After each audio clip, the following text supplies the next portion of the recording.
I'd like to take this opportunity to introduce our most recent arrival. Sorry, hello. This is Dave Chaplin from Contractors Calculator. That's right. Tell us, how do your contractors choose an umbrella company to work with? I mean, going back when umbrellas really started to get going, probably when after IR35 came in, the first question they would ask is how much am I going to get after tax after I've paid on, and certainly how much expenses can I claim. And then we had the whole issue with dispensations years ago with people claiming expenses that they weren't even incurring. That doesn't tend to go on so much now, but the issue is how much am I going to claim after tax? How much can I get?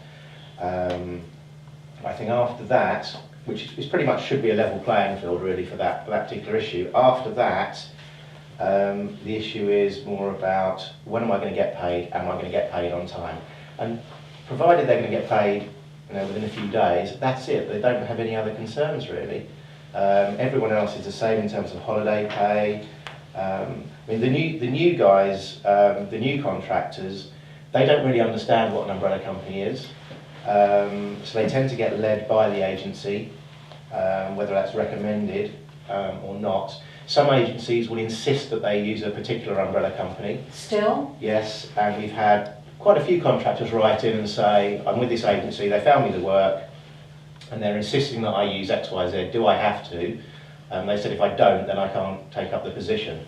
So that happens quite a lot. What do you advise them to do in such circumstances? Because that's rather against the law. Yes, it is.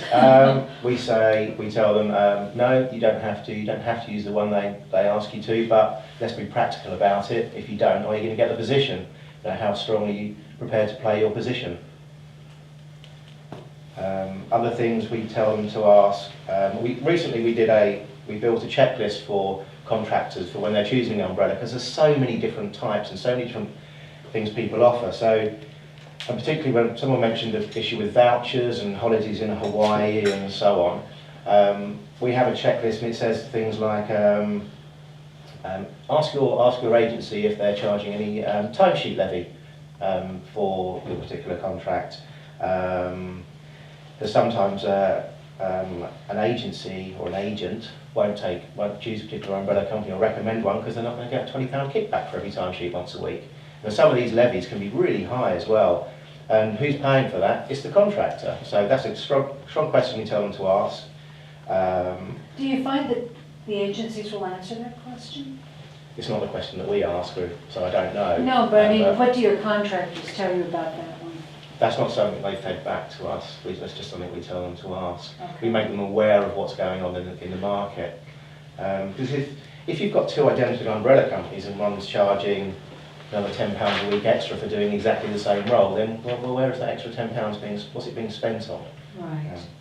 Okay. Sometimes it might be efficiencies with systems, they're not particularly well automated, there's a lot of manual processes going on, in which case, yeah, I guess they may well have to charge more, but it's not a particularly complex business in terms of administration, so it shouldn't cost too much. So when you start seeing, like, well, I'm quite simplistic on this one,